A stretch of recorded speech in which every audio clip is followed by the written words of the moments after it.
The first thing I noticed was the air. It felt wrong, thick, heavy, like I was breathing through a sponge. I was standing in a supermarket parking lot, holding a grocery bag in one hand, my car keys in the other. The sun was out. People were coming and going. A child was crying somewhere nearby, just a normal afternoon. But inside me, everything was unraveling. My heart began to race, violently, not like after a run, more like a car alarm blaring inside my chest. Then came the dizziness. Like the ground had dropped out from under me, my hands went cold. My vision narrowed, a tunnel of sound and light closing in around me. I remember trying to take a deep breath, but the air wouldn't go in. My chest locked, my throat tightened. I reached for my phone, but my fingers wouldn't respond. People passed by. Some glanced, most didn't. I must have looked like I was just resting or zoning out, but inside, I was screaming. I crouched beside the front tire of my car, gripping the metal frame for balance. I thought, I'm having a heart attack. The fear was pure, total. Someone walked right past me. Another car drove by. No one stopped, because on the outside, I looked fine. It felt like forever before the sensation started to fade. I don't know if it was 5 minutes or 15, but eventually I could breathe again, just enough to get into the driver's seat. I sat there shaking, drenched in sweat, replaying it over and over. What just happened to me? That night, still too afraid to fall asleep, I opened my laptop. I searched for everything I could think of. Sudden chest tightness, heart racing out of nowhere. Can you faint from stress? And one word kept coming up: anxiety. Specifically, high-functioning anxiety. I didn't understand it yet, but I knew this. It wasn't a heart attack. It was something scarier in a different way. It was a collapse that no one could see. And that terrified me more than anything. Before any of that, before the panic attacks, before the therapy sessions, before the word anxiety became part of my daily vocabulary, I was what people called put together. I was organized, driven, always on top of things. At work, I was the one who never missed a deadline. In my friend group, I was the listener, the planner, the one who always replied to texts, even if it was just to say, "Got it." At 2 a.m., I didn't complain, I didn't break down, I didn't ask for help. I was functioning, high functioning. My days started early and ended late. Emails before breakfast, meetings before lunch, a rushed salad at my desk, a to-do list that never ended, gym after work, laundry at midnight, repeat. People admired it, this version of me. You're so disciplined. I wish I had your energy. Honestly, how do you do it all? And the truth was, I didn't know. I just kept going, because stopping wasn't an option. My apartment looked clean. My schedule was full. My smile was rehearsed and reliable, but underneath, there were cracks, small ones at first, moments I brushed off, like forgetting why I walked into a room, waking up already tired, skipping meals without meaning to, snapping at the barista for putting oat milk instead of almond. But I didn't think twice. Everyone was stressed. Everyone was tired, right? That's what I told myself. And besides, I was achieving things, promotions, birthday parties, perfect. Instagram stories. What could possibly be wrong? My body whispered things I didn't want to hear. A racing heart while folding laundry, tingling fingers in a morning meeting, dizziness while walking into the store, flashes of heat across my back. In the middle of the night, I ignored them, or worse, rationalized them. Did I drink enough water? Too much caffeine today? Not enough sleep this week? The truth, I was scared. But I didn't know what I was scared of, so I kept moving, kept performing, kept pretending that everything was fine. Because if I slowed down, even for a second, I was afraid of what might catch. Up to me, looking back now, it's obvious. The signs were all there. My mind was screaming, but my lifestyle was louder. And eventually, that imbalance became impossible to ignore. High functioning isn't the same as healthy. And I was living proof of that. It didn't crash all at once. There was no dramatic meltdown, no screaming, no hospital room, no obvious crisis. Instead, it was slow, quiet, like a rope fraying strand by strand. The first thing to go was my sleep. First, I thought it was just a phase. Maybe I had too much screen time. Maybe I was just thinking too much before bed. But it kept happening. I would lie in the dark, staring at the ceiling while my thoughts ran circles around me. What if I forgot something? What if I missed a deadline? What if I said the wrong thing in that meeting 3 days ago? I tried meditation apps, chamomile tea, background rain sounds. Nothing helped. Then came the tension. My jaw started locking at night. My shoulders felt like bricks, always tight, always sore. Headaches became part of my routine, like brushing my teeth or charging my phone. I still told no one. Because how do you explain something you can't even name? I started feeling weird in public places, like I was outside my body. Walking through stores or sitting in cafes, I'd suddenly feel dizzy or detached, like the world had turned just slightly sideways. But I kept going, because I had to. That was the rule I lived by. Show up, no matter what. So I got better at faking it. I had tired but funny jokes, ready to explain the bags under my eyes. I used words like burnt out and over-caffeinated, so no one would look too closely. When I felt the panic rising, I'd take long bathroom breaks to breathe, then come back smiling like nothing happened. People kept saying I seemed so composed. Inside, I was unraveling. I started cancelling on friends, last minute, always with an excuse. Traffic, a deadline, a headache. But the real reason, I didn't feel safe anywhere, not even with the people I loved. I didn't want them to see me. Like that, scattered, restless, fragile. I feared they wouldn't understand. Or worse, that they would, and look at me differently forever. At work, I functioned like a machine. Emails, deadlines, smile, repeat. But even there, I felt like an imposter. Like I was seconds away from breaking apart in front of everyone. And still, I said nothing. Because what would I even say? I think something's wrong, but I don't know what. I'm scared all the time, but nothing's happening. I feel like I'm running a marathon, but I'm just sitting at my desk. There's a name for that, I later learned. It's called high-functioning anxiety. You keep performing, you keep showing up, you keep wearing the mask. Until one day the mask slips, just for a moment, and you realize how tired you are of pretending. I didn't break overnight. I broke slowly, piece by piece, and the scariest part was no one noticed, not even me. It was a Wednesday. I remember that because I had just finished a presentation at work and was headed to my favorite cafe, the one with the little plants in the windows and the baristas who knew my order. I felt off, but I thought maybe I was just hungry. I ordered a latte and sat by the window with my laptop open, pretending to work, pretending to be fine, but then something changed. Suddenly, sharply. It started with a heat wave, like a flash flood in my chest. Then my hands tingled, my throat tightened. My vision blurred at the edges, like the lens of a camera softening too fast. I thought I was going to faint. My heart slammed against my ribs so hard I was sure someone could hear it. I stood up, sat down again, tried to breathe, but it felt like my lungs had shrunk to the size of a fist. I told myself, "You're okay. You're just tired. You need water. You need food." But it got worse. People were around me, talking, laughing, ordering drinks. None of them noticed. It was like I had gone invisible, or maybe I was hiding in plain sight. I grabbed my bag and stumbled to the bathroom, locked the door, looked in the mirror. My face was pale, my eyes wild. I was sweating through my shirt, my pulse throbbed in my neck. I genuinely thought I was dying, and for a few minutes I wanted to, not forever, just long enough for this feeling to stop. I sat on the closed toilet lid, arms wrapped around my stomach, rocking gently like a child.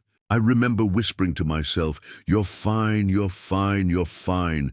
But my body wasn't listening. 15 minutes passed, maybe 20, and slowly, the storm began to fade. The shaking stopped. The world refocused. But I didn't feel relief. I felt shame. I washed my face, reapplied some powder, forced a smile, and walked back out like nothing had happened. Nobody looked up. Nobody asked. I paid for a drink I never touched and went home, laid on the floor of my apartment and stared at the ceiling, still afraid to breathe too deeply. That night, I searched online again. This time, I typed exactly what I felt. Sudden panic attack. In public, feeling like you're dying, but you're not. And then I saw it again. Panic disorder. High-functioning anxiety. Silent breakdowns. Each word felt like a mirror, and I hated what I saw, because it meant this wasn't a one-time thing. It meant something bigger was happening. But what terrified me most was that I had no idea how long I'd been pretending I was okay. That day in the cafe wasn't the beginning. It was just the first time I couldn't hide it anymore. That's when I stopped feeling safe, even inside my own body. After that day, everything changed. But nothing on the outside did. I still showed up to work, still answered emails, still replied, "I'm good," when someone asked. But internally, I was bracing for the next attack every single day. I canceled every plan. I started canceling things, first the big stuff, then the small. Dinner with friends, coffee meetups, a quick walk to the market. Each event became a threat, not because of what might happen there, but because of what might happen inside me. What if I lost control in front of someone? What if I had to run out mid-conversation? What if they saw me panic? So I stayed home and said things like, "Just need a quiet night," when the truth was, I couldn't face the world. Google became my therapist. I was obsessed with understanding what was happening to me. I Googled everything. Can panic attacks cause brain damage? What does heart attack anxiety feel like? Am I going crazy? I read forums at 3 a.m., surrounded by silence, phone glowing in my hands like a lifeline. Everyone seemed to say the same thing.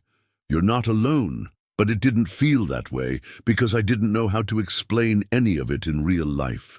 So I didn't. I just kept searching. Even breathing felt like a risk. There were days when I couldn't trust my own breath. I'd sit still and suddenly wonder, am I breathing too fast? Is my heart racing again? What if this time it doesn't stop? I couldn't tell what was real and what was just fear amplifying itself. Every physical feeling, tight chest, tingling fingers, skipped heartbeat, was a red alert. But nothing was actually happening, and that made it worse. I started avoiding coffee, loud places, elevators, even certain songs that reminded me of panic. It was like I was redesigning my entire life around something no one could see. No one knew what was happening. To everyone else, I looked fine, productive, calm, social, but they didn't see the pauses I took in bathroom stalls to steady my breath. The fake phone calls I made so I could leave crowded rooms. The way I scanned every space for exits, just in case. I was performing stability, but I was constantly crumbling beneath the surface. Shame became my shadow. I felt weak, ashamed that I couldn't handle it, ashamed that I couldn't explain what was wrong. How do you tell someone you're afraid of being alive when you're not even sure why? So I lied, to others, to myself. I wore makeup over exhaustion, laughed louder at jokes I barely heard, told people just busy, when what I really meant was barely holding it together. I disappeared without leaving. I was still around physically, but emotionally, mentally, I was gone. Phone calls went unanswered. Texts stayed in drafts. Even music felt like too much. I lived in my head, constantly on edge. Every quiet moment became a place for anxiety to grow louder, and no one noticed because I didn't let them. I made sure of it. I wasn't living anymore. I was managing fear, managing symptoms, managing the exhausting performance of normal. I wasn't living, I was surviving, and even that felt like a full-time job. It didn't happen in a dramatic moment. No rock bottom, no public breakdown, no ambulance, just silence. One night, I was sitting at my kitchen table with a cup of tea I hadn't touched. The lights were off. The apartment was quiet, and I realized I hadn't spoken to another human being all day. Not really. Not about how I was feeling, not about what I was going through, not about anything that mattered. And that silence, it was louder than any panic attack I'd ever had. I opened my laptop again, typed the same search I'd typed a dozen times. How do I know if I need therapy? But this time, I didn't just read. I clicked. I looked at a few local therapists, read their bios, kept trying to find one who didn't seem too intense, someone who might understand what I couldn't even explain. After 30 minutes of staring at the screen, I picked one and booked the appointment. Just like that, it was terrifying, but also a little bit relieving. The first session, I cried before I even said hello. I didn't mean to. It just happened. The moment someone looked at me and said, "You're safe." Here, I fell apart. I told her everything, awkwardly, messily, the racing heart, the dizziness, the constant sense that I was doing something wrong, even when nothing was happening. She didn't flinch. She didn't interrupt. She just listened. And then she said something that shifted everything.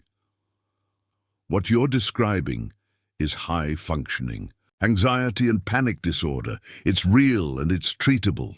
I didn't even know I needed to hear those words until she said them, because until that moment, I thought maybe I was just broken, too sensitive, too weak, too dramatic. But now there was a name.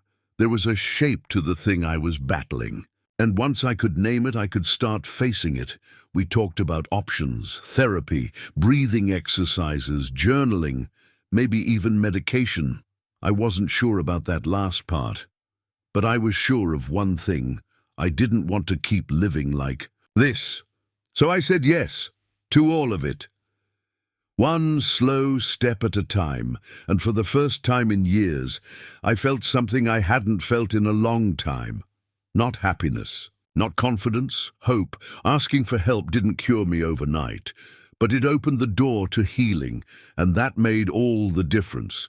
I thought the hard part was over once I started therapy, that now that I had answers, everything would fall into place. But healing isn't like that. It's not a straight road. It's a looping, winding, messy path filled with good days, bad days, and days that make no sense at all. My first few weeks in therapy were mostly learning to feel again.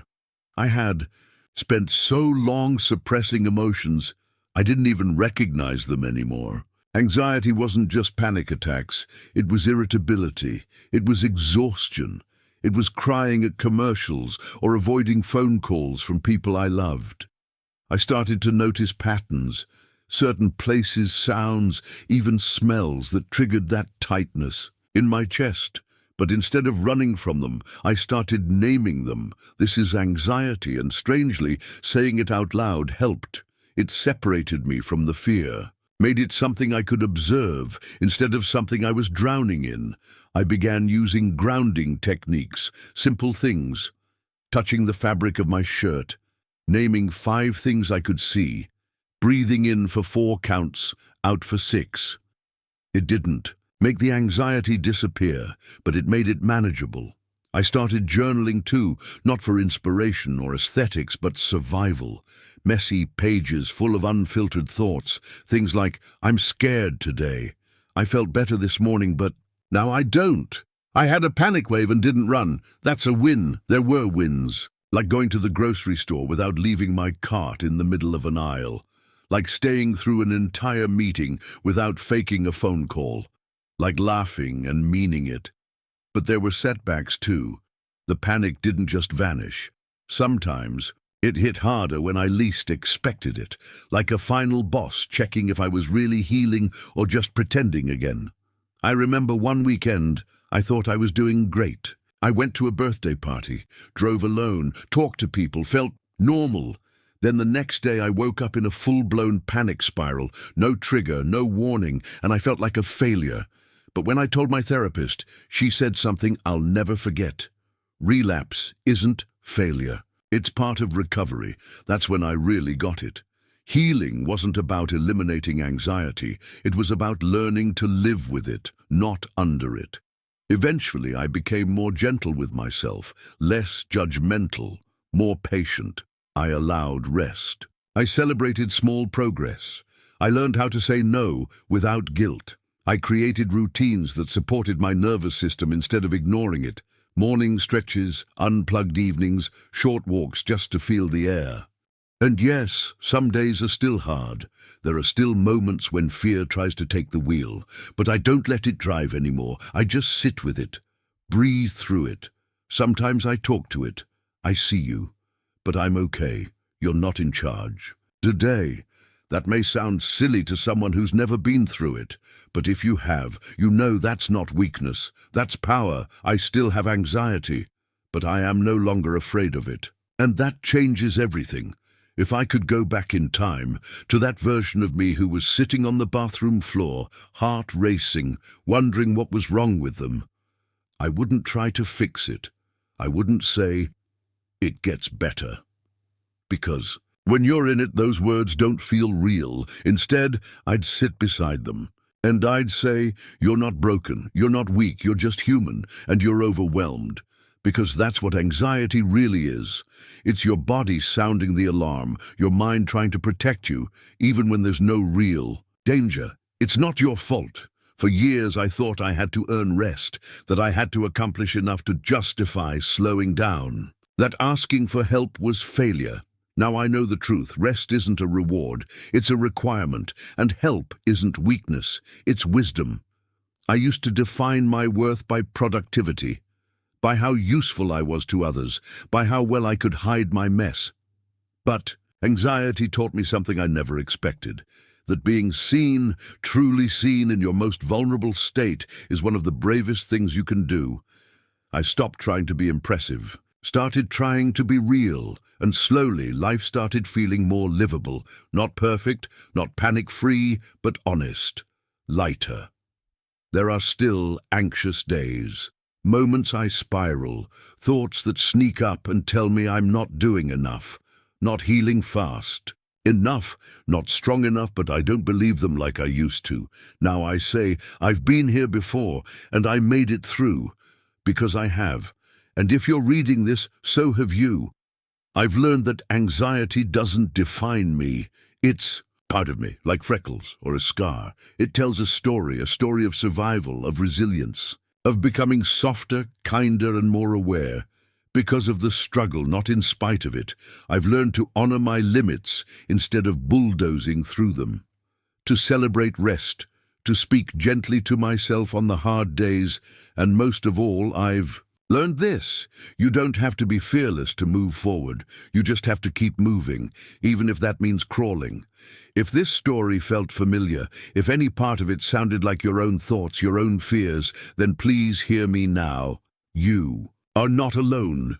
You are not broken, and you do not have to carry this in silence. High-functioning anxiety is real. Just because you're still showing up, still smiling, still keeping it all together, doesn't mean you aren't struggling. Sometimes the people who seem the most okay are the ones barely holding it together. And if that's you, I see you. You don't have to wait for things to get worse to ask for help. You don't need a dramatic breakdown to justify rest. You don't need to have the perfect words to deserve support. You're allowed to pause. You're allowed to feel everything. You're allowed to be a work in progress. This channel exists to tell stories like these, not to glorify the struggle, but to remind you you're not the only one going through it. So if you found comfort here, consider subscribing. Drop a comment, even if it's just "me too." You never know who it might help, and if today all you managed to do was survive, that's enough. You're enough.